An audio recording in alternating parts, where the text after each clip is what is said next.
Operation सिंदूर की हम बात करते हैं, जहां भारतीय सेना ने पाकिस्तान को उसकी औकात दिखा दी। आतंकी अड्डों को भस्म किया, पाकिस्तान के सैन्य ठिकानों को बर्बाद किया। भारत ने पाकिस्तान को वो जख्म दिया है जिसका दर्द उसकी आने वाली पीढ़ियां भी महसूस करेंगी। लेकिन ये तो ट्रेलर था। भारतीय सेना ने पाकिस्तान को दो टूक कहा है, अगर वो नहीं सुधरा तो अंजाम उसकी कल्पना से परे होगा।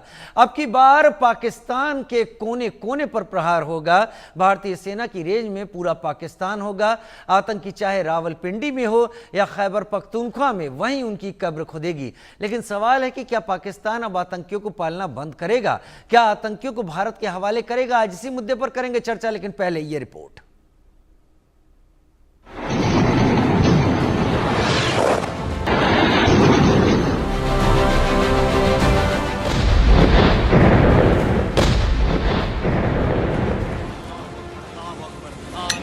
भारतीय सेना ने शौर्य पराक्रम दिखाया और आतंक के गढ़ में कोहराम मच गया।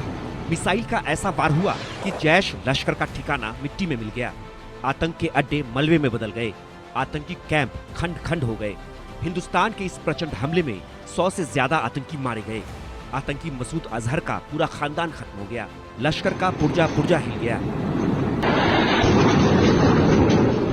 लेकिन पाकिस्तान में तबाही की ये तस्वीरें तो सिर्फ एक चेतावनी थी। चेतावनी कि आतंकियों को संरक्षण देना बंद करो, आतंकियों को पालना पोषना बंद करो, आतंकियों को फंड देना बंद करो, आतंकियों को पनाह देना बंद करो। नहीं तो ऑपरेशन सिंदूर तो ट्रेलर था, पिक्चर तो अभी बाकी है। ऑपरेशन सिंदूर अभी खत्म नहीं हुआ है। जो कुछ भी हुआ है वह सिर्फ एक ट्रेलर मात्र था। अब जब समय आएगा, जब भी सही समय आएगा, तो हम पूरी पिक्चर भी दुनिया को दिखाएंगे। राजनाथ सिंह का संदेश साफ था, पाकिस्तान सुधरा नहीं तो अब की बार कल्पना से परे अंजाम होगा। आतंक का जर्रा जर्रा तबाह होगा। आतंक के गढ़ में भीषण हाहाकार मचेगा। सिर्फ इतना ही नहीं, अब की बार तो टारगेट पर पूरा पाकिस्तान होगा। पाकिस्तान चाहे जहां आतंकियों को छिपा ले, भारतीय सेना की नजरों से नहीं बचेगा। अब की बार घर में घुसकर वार होगा। India has an adequate arsenal of weapons to take on Pakistan right across its depth. So from its broadest to its narrowest, wherever it is, the whole of Pakistan is within range of. So we are absolutely capable from our borders or even in depth, where we can take on the entire Pakistan. And the GHQ can move from Rawalpindi to KPK or wherever they want to move, but they are all within range. भारतीय सेना का संदेश साफ है कि अब कोई दुस्साहस किया तो अंजाम भीषण होगा। रावलपिंडी से लेकर खैबर पख्तूनख्वा तक वार होगा। भारत की ओर नजर भी उठाकर देखा तो पूरा पाकिस्तान हिलेगा। पाकिस्तान से आतंकी साजिश रची गई तो तबाही ऐसी होगी जिसकी कल्पना भी पाकिस्तान ने नहीं की होगी। अब तो भारत ने बता दिया है कि अगर हमारे एक नागरिक को भी छेड़ोगे तो अपने अस्तित्व के लिए जूझोगे, अपने अस्तित्व के लिए जूझोगे। और आज पाकिस्तान दुनिया के अंदर गुहार लगा रहा है कि जान बकस दो एक बार।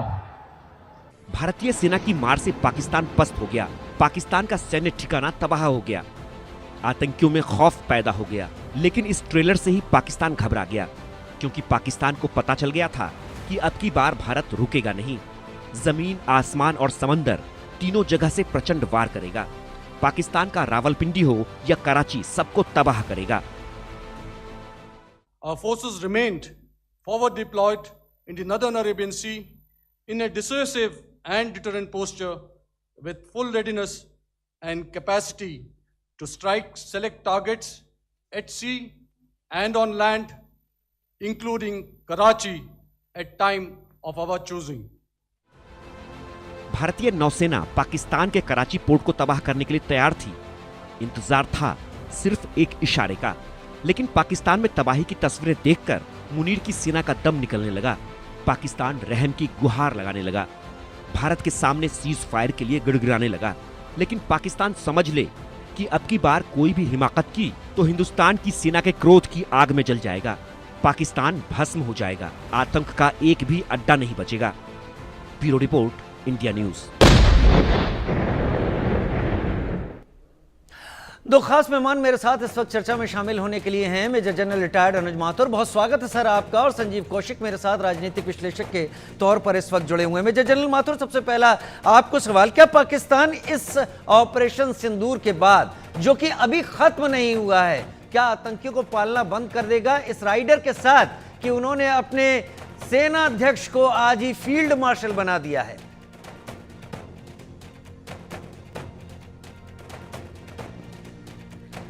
सर अनम्यूट कर लें सर खुद को।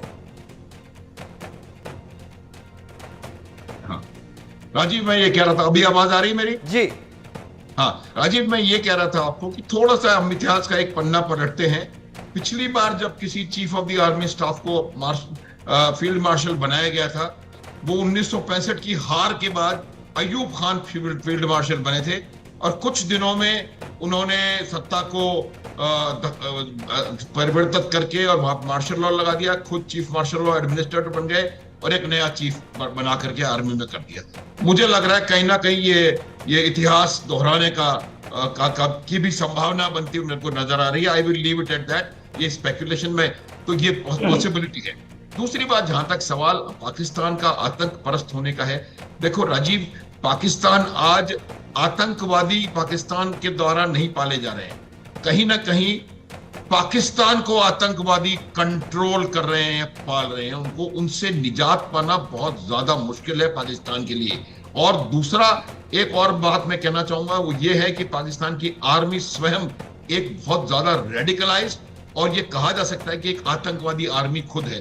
तो आप वो जिस देश की आर्मी आतंकवादी हो और उसके ऊपर भी आतंकवादियों का कंट्रोल हो, तो वो मुझे नहीं लगता कि इतना आसान उनके लिए होगा, और वो परेशानी से गुजरते रहेंगे। ये बात आप समझ लें। कोशिश वो जरूर कर रहे हैं। ये जो अननोन गनमैन वाली कहानी है, इसके ऊपर हम कई दफा बातचीत कर चुके हैं। ये वही लोग हैं जिनको कि जो कि आईएसआई के लिए नो मोर रेलेवेंट, तो उनको एलिमिनेट कर देते हैं। और ये एलिमिनेशन जो आतंकवादी संगठन है उनकी भी रजामंदी से हो रहा है। अगर कोई लैलिटी का आतंकवादी एलिमिनेट हो रहा है तो हाफिज सईद को पता है कि इसको एलिमिनेट किया जा रहा है। ये भी मेरा मानना है।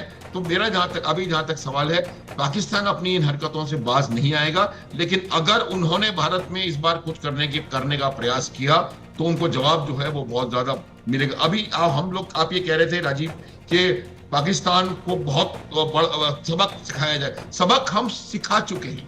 जो 7 अक्टूबर को हुआ है, उससे बड़ा सबक मेरे ख्याल से मिलिट्री हिस्ट्री में बहुत कम बार ऐसा देखा गया है। मैं आपको आज बता सकता हूं राजीव कि ये ऑपरेशन सिंदूर जो है, आने वाले समय में कई दशकों तक बड़ी बड़ी डिफेंस यूनिवर्सिटीज में एक केस स्टडी के रूप में सिखाया जाएगा कि किस तरह से आप एब्सोल्यूट सरप्राइज डिसेप्शन को हासिल करते हुए 100% टारगेट के ऊपर फायर करके उनको ध्वस्त कर सकते हैं। It has no parallel in the immediate military history.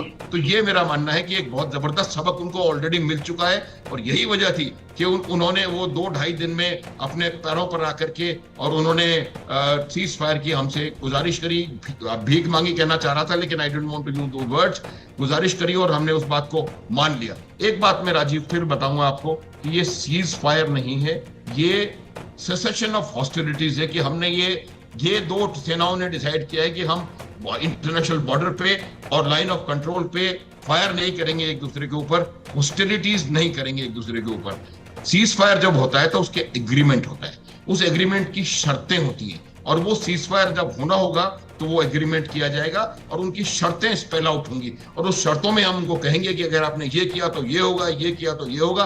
तो ये बात, हम इस बात सीज फायर को बहुत ज्यादा गलत रूप से और लूजली प्रयोग में ला रहे हैं। तो ये रियल सेंस में सीज फायर एग्रीमेंट नहीं है, ये सिर्फ हमारा एक हमारी अंडरस्टैंडिंग है कि हम इंटरनेशनल बॉर्डर पे और लाइन ऑफ कंट्रोल पे फायरिंग नहीं करेंगे। सीज फायर जब भी होता है, जब 2003 में हुआ था, 2021 में हुआ था, तो बाकायदा शर्तें बनाई गई थी, और क्या आगे उसके क्या होगा, क्या ये सब उसमें देखा गया था। ऑपरेशन सिंदूर चालू है, और ये जब तक इसको कॉल ऑफ नहीं करते हैं, ऑपरेशन सिंदूर कॉल ऑफ तब माना जाएगा जब आप जितने भी आपने जो अपने ऑफेंसिव टूल्स को अप्लाई किया है वो सब आप वहां से निकाल लें और वापस वो बैरक्स में चले जाएंगे, तभी कहीं जाकर के ऑपरेशन जो सिंदूर को कंप्लीट माना जाएगा। लेकिन ऑपरेशन सिंदूर का जो टेक्निकल, जो मिलिट्री ऑब्जेक्टिव था, वो मिलिट्री ऑब्जेक्टिव हमने 7 तारीख को एक दिन में हासिल कर लिया था। उसके बाद जो एक्टिविटी हुई है राजीव, वो एक्टिविटी सिर्फ और सिर्फ उस चीज के खिलाफ रिटेलिएशन में की गई है कि अगर आप कहेंगे तो हम, देखिए जब भी ये इस प्रकार के जो ऑपरेशंस होते हैं ना, वो फेजेस में प्लान किए जाते हैं, चरणों में। तो हमने भी ये अपना ऑपरेशन 2 चरणों में प्लान किया था। पहला चरण ये था कि हम जाकर के उनके आतंकवादी अड्डों पर हमला करेंगे और उनको डिस्ट्रॉय करेंगे। वो आतंकवादी अड्डे ईयर मार्क थे, 4 पाकिस्तान में, 5 POJ में। वो पहले से ईयर मार्क थे, उनके बारे में डिटेल्स थी, उनको हमने टारगेट कर रखा था, उनको हमने रजिस्टर कर रखा था और फिर उनके ऊपर हमला करके उनको हमने तबाह कर दिया। और दूसरा चरण था कि उसके बाद जो भी एक्शन पाकिस्तान लेगा, पहली बात हमने एक मिनट अपने आप को उसके लिए तैयार किया, एक बहुत जबरदस्त इलेक्ट्रॉनिक फेंस तैयार करी, एक बहुत जबरदस्त multi layered air defence grid तैयार किया और फिर हमने उसके लिए तैयारी करके रखी और कहा कि अगर आप किसी तरह से एक्ट करेंगे तो उसका रिएक्शन होगा। तो रात को जब उन्होंने ड्रोन मारे तो हमने जाके उनका AD डिग्रेड कर दिया। फिर अगले दिन फिर उन्होंने हिमाकत करी तो उनके 11 एयरफील्ड्स को नेस्त नाबूद कर दिया। उन्होंने खुद माना है प्रधानमंत्री ने कि कई सारे एयरफील्ड जो हैं वो बिल्कुल पूरी तरह से नेस्त नाबूद हो गए। तो मेरा ये मानना है कि पूरा एक जबरदस्त कॉम्प्रिहेंसिव ब्लो मिलिट्री लैंग्वेज में हमने उसको ब्लो उनके ऊपर डिलीवर किया है और अब उनकी परिस्थिति जो है वो बहुत ज्यादा खराब है। और बिगेस्ट टेक अवे है कि पाकिस्तान का जो न्यूक्लियर सेबर रेटलिंग का जो उनका बोगी था, जो उनका ब्लफ था, वो मुझे लगता है कहीं ना कहीं वो पूरे हमेशा के लिए वो ब्लफ खत्म हो गया है। हम आज से पहले इसके इतने बड़े स्केल पे क्यों नहीं रिएक्ट कर पाए थे, उसका एक बहुत बड़ा कारण पाकिस्तान का न्यूक्लियर ब्लफ था। चाहे वो 93 हो और उसके बाद लगातार कई सारे ऐसे इवेंट्स हुए भारत में जो इस बात के लिए एडिक्वेट थे कि उनका एक बहुत सॉलिड रिस्पांस दिया जाए, लेकिन हम नहीं कर पाए क्योंकि हमारे दिमाग में कहीं ना कहीं वो पाकिस्तान के न्यूक्लियर ब्लफ का प्रेशर था। वो न्यूक्लियर ब्लफ का pressure once and for all खत्म कर दिया गया है। वंस एंड फॉर ऑल खत्म कर दिया गया है न्यूक्लियर ब्लफ का प्रेशर। और इसके बाद भारत एक नए रूप में सामने है। संजीव कौशिक मेरे साथ इस वक्त जुड़े हुए हैं राजनीतिक विश्लेषक के तौर पर। संजीव जी, जो भी ऑपरेशन सिंदूर के बाद अभी हालात हैं, पाकिस्तान तो लगातार मैं देख रहा हूं उनके यहाँ विक्ट्री परेड निकाली जा रही है, उनके यहाँ उनके जनरल को प्रमोट करके फील्ड मार्शल बना दिया गया। स्टेटमेंट्स आ रहे हैं हमने जो जीत हासिल की है उसके तौर पर ये सारी चीजें सामने आ रही हैं। यानी एक इशारा ये भी है कि भारत ने जो स्ट्राइक की है टेररिस्ट इंफ्रास्ट्रक्चर पर, पाकिस्तान ये इशारा देने की कोशिश कर रहा है कि वो इससे तौबा नहीं करेगा, इससे पीछे नहीं हटेगा। फिलहाल वर्तमान राजनीतिक हालात और दोनों देशों के पीछे सिचुएशन, क्या आपको नजदीक जल्दी ही एक और लड़ाई की तरफ इशारा करते हैं क्या? राजीव भाई, शब्दों की जटिलता पे नहीं जाते हैं और मूल मुद्दे पे आते हैं और सरल भाषा में इसको समझते हैं। सीधी सी बात है कि पाकिस्तान ने जो कार्रवाई की, हमारी सेना ने मुंह तोड़ जवाब दिया और घुस के जवाब दिया और इस कंडीशन में जवाब दिया कि नेस्तनाबूद कर दे पाकिस्तान को। उस कंडीशन में उसने जवाब दिया। अब 2 बातें हैं। हम ये बात कहते हैं कि हम उनके नागरिकों के ऊपर हमला नहीं करते। हम ये बात कहते हैं कि सरकार से जब हमारी बात होती है तो हम ये भी बात कहते हैं कि सरकार को हम इत्तला करते हैं। हमारे जयशंकर साहब ने जो जिस तरह की भाषा का इस्तेमाल किया, उसका मतलब यही होता है कि हमने बोल दिया कि हमारे नागरिकों पर आपने आक्रमण किया, उसका खामियाजा भुगतने के लिए आप तैयार रहिए। बहुत महत्वपूर्ण बात इस दोनों के बीच में ये है कि पूरे हिंदुस्तान की आवाम ये बात जानना चाहती है कि जिस कंडीशन में हम पहुंच चुके थे, पाकिस्तान पहली बार तो हमला किया नहीं था। पाकिस्तान की लगातार ये फितरत रही है, पाकिस्तान इस तरह से हमला करता रहा है और हर बार हम उसके कमर को तोड़ते रहे और हर 2 साल 6 महीने के बाद में वो कमर मजबूत करके खड़ा होता रहा है।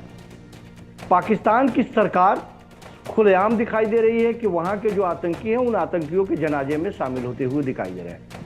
जो वहाँ के सैनिक हैं वो सरकार से बगावत करते हुए दिखाई दे रहे हैं। तो हमारी सहानुभूति किससे है? किससे सहानुभूति है और क्यों है सहानुभूति?